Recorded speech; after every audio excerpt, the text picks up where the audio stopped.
Hey everybody, happy Monday. Danny Shay here. Thank you for joining. Thank you for hanging out on this Eclipse Monday. So I am not in the path of totality. I am not in that club. Many of us are not in that club. And for those of us who are not, we're still going to have some effects. We're still going to feel it a little bit, a lot. Hugely, bigly. But I put something up on my community page and my Facebook page, and it's from NASA. So if you don't get onto my community or Facebook, go to NASA, the website, and check out what they've got to say about the eclipse. It's a real cool video of, you can look at it from the moon perspective, the earth perspective, the earth, sun, moon perspective. It's kind of cool. Anyway, it keeps us off the news. So I wanted to take a look at this. I'm not really sure where this video is going to go today because I'm not going to talk about politics. Probably. At least I hope I won't. I may get into it a little bit because it's Monday. Let's see what the week ahead is. Okay, I'm going to talk about politics.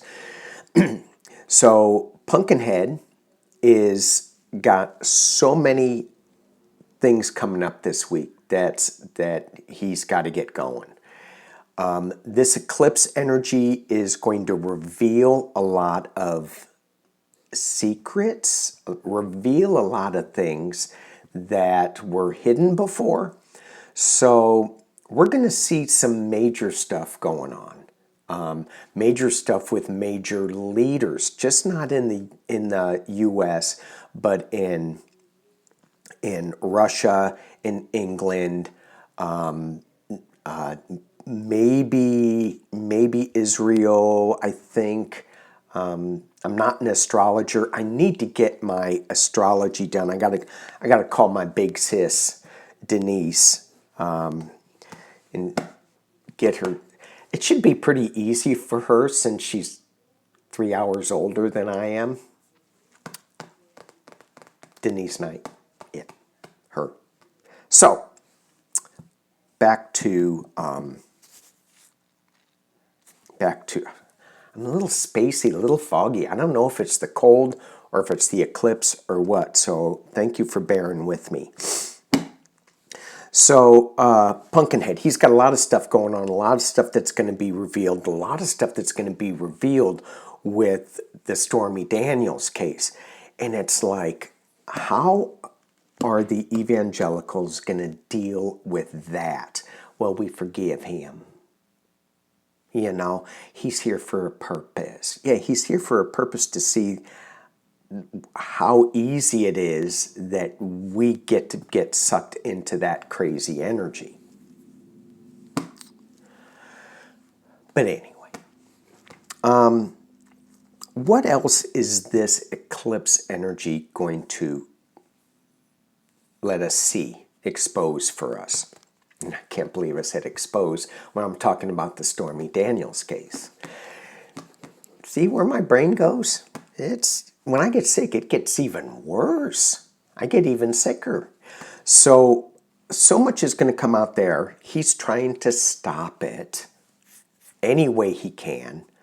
The judge needs to be removed. And he's so... I don't know.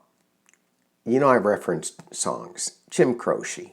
You don't tug on Superman's cape. You don't piss into the wind. Oh, he didn't say that. I did. You don't... Anyway, that whole thing. So Trump is like bad-mouthing the judge's daughter and the judge, and then saying, I want you to recuse yourself. And who's the one to recuse him? It's him. And then you get these people on Fox News saying he should recuse himself. And I'm going, are you talking about Clarence Thomas or are you talking about the Judge Merchan, the New York judge in the... I can't keep them all straight in my head. And with my cloudiness up here, woof, woof. Okay, let's get back to, he's got a lot of stuff going on. It's going to be in the news. It's going to be blah, blah, blah, blah, blah, blah, blah. Who cares? But jury selections should start next week. Oh my gosh, next week. Eileen Cannon. I was thinking about this with her before, what's going on with Eileen Cannon and Florida's case. Two separate. Because when I first pulled on her, I said, she's leaving. She's getting out of here soon. And I go, she's staying. She isn't leaving soon. So why did I get that message that she is leaving quickly out of here? And I go, is it because we're going to be surprised at how fast, when it does come down, that she's gone? Just boom. So maybe we'll look into that. How quick can that trial start with a new judge? We may want to look into that. But before I do, I want to call on the Galactic shaman. I want to see what energy that message wants us to hear. What is the message from the Galactic shaman? The cards that I'm using are my Galactic Heritage deck. And it's not my Galactic Heritage deck, it's everybody's. We all get to share. Do I have them? Yeah, there we go. Okay. Ooh. Well, this one flew out. What does, and what I was thinking of before I got on, what does the Galactic shaman have to say to us Earthlings in this big astrological event that we're going through with the solar eclipse and all this other stuff? Hang on one second. All right. And this is, what does it say? Calling our parts home. Hang on. Having a sneezing fit. Calling our parts home. What does this mean? Now, not promoting this deck, you can go online and get a $10 app that has all the meanings of the cards, and they're pretty cool. Gives you a little more depth and stuff. Sorry. But when I look at this card, calling our parts home, and I tap into that shamanic energy, and we are disallowing so much of ourselves because it's not our home, right? It's, well, it's just a resource. You know, it's just for us to use. It's just for us to kill and eat and whatever. Mine. I think about the new lithium batteries and how I was reading an article on the mining of lithium batteries. And so we're destroying the planet in order for us to have comfort and have convenience.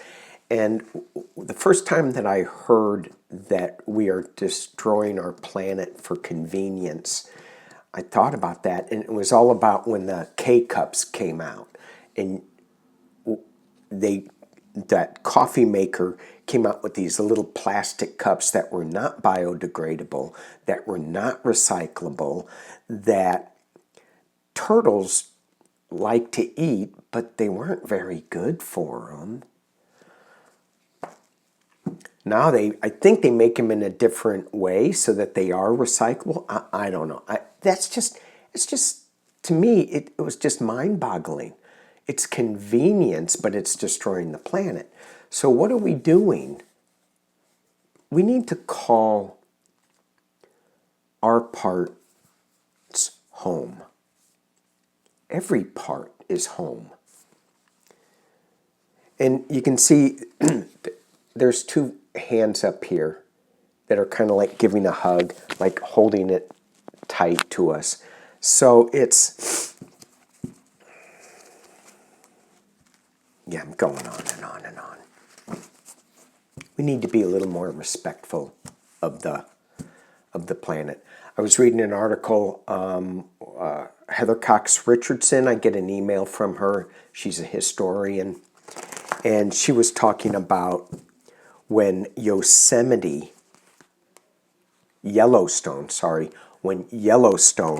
became national park.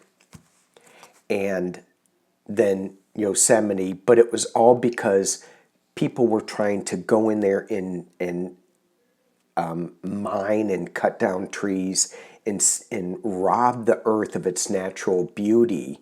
And people say, well, no, they were robbing us of Earth's natural beauty. Okay, go both ways with that. However, it's the earth that we were robbing from. And it was a lot of Republicans that were saving that natural beauty. And we just flip. One side isn't better than the other. It's just we gotta focus on a commonality. And the commonality is calling our parts home. The love for the planet. I think that's what I'm hearing from the Galactic shaman. If I'm going to use that term, I better figure out how to say that name correctly.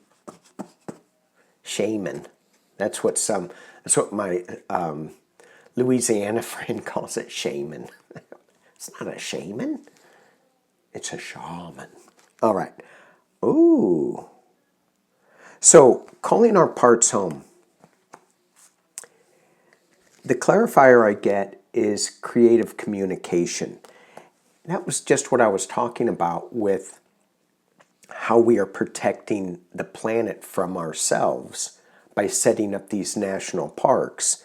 And then we have different political views or standpoints changing that. And the last one we had was Trump, Mr. Pumpkinhead, changing with an executive order, changing the size of certain national monuments and parks like Bears Ears and Grand Escalante in Utah. And Biden had to flip that back around again. It's like, it's such a waste of time going back and forth with executive orders, but until we have a functioning government, I guess that's another reason. Anyway, didn't want to get into that. But the creative communication of where we're going, how do we communicate calling our parts home? And how do we be creative in that so that more people hear it? So that we just don't push buttons. And the last clarifier card I got was learning to nurture. Coming from a galactic shaman point of view, learning to nurture our planet, calling our parts home, and being creative and not pushing other ideas away, but being creative in that communication that will allow them to see the benefits, the pluses and minuses of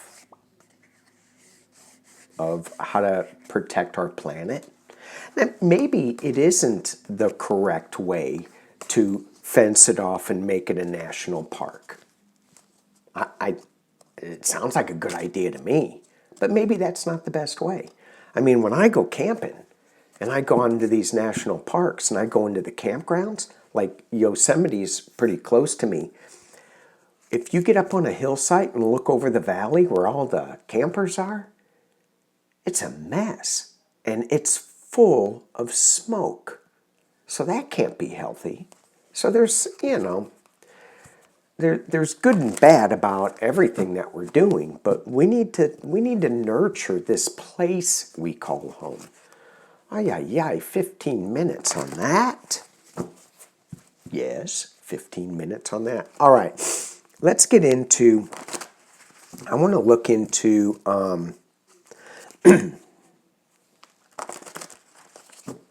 while I'm still shuffling this deck, what can we do, the people who watch this channel and others that are like-minded, what can we do to nurture this place, this part we call home?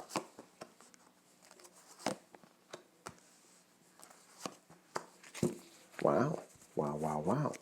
All right, we get imbalance in a positive polarity.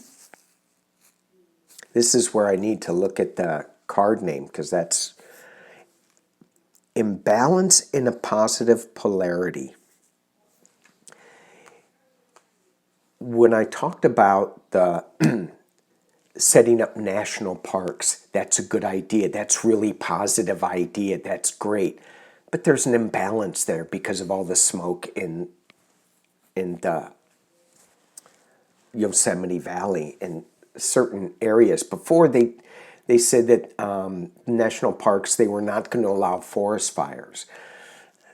That's an imbalance. They were thinking it should be positive, but it's really an imbalance. It's not in balance. So the next card we get is forgiveness and gratitude. Well, gratitude is always the best place to go to when we're struggling with anything. Just finding gratitude for something that we have. I remember when I was dealing with a really rough situation in my life and things were out of control and out of my control, and I'm like, what do I do? And it went on for months and it consumed me.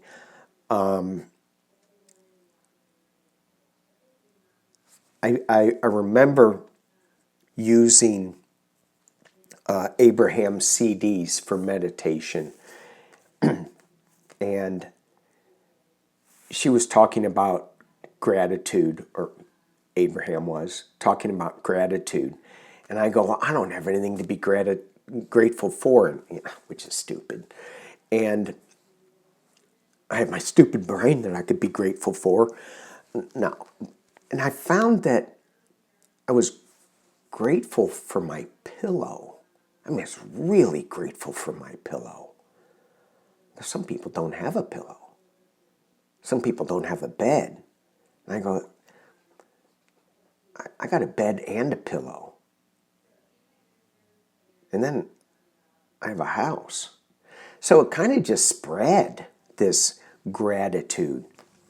And in that spreading of gratitude, I was able to forgive a little bit more. And I love that this is the cetacean, the dolphin card, where if we just float in some water, use that healing energy of the water, of forgiveness, gratitude, and listen to the dolphin song, voice, chatter. To me, that's forgiveness language that heals us on a soul level, DNA level. And then the next one we get is survival fears. Fears. Imbalance in positive polarity, forgiveness and gratitude for survival fears. That fear word struck me really hard, because I think that if we switch that to survival joys, it's kind of like an adventure. But survival fears is, we're not getting out of this alive. Well, we're not. But survival joy, ooh, we're not. We're going to a better place. I don't know. Where are we staying? And in this eclipse energy, so much of it is about changing our perception, seeing what is gonna, what's holding us back, some secrets, and I think it's the fear. If we can get rid of the fear and go in with joy, ooh, big time good. All right, let's look at just the week ahead. We got 20 minutes so far.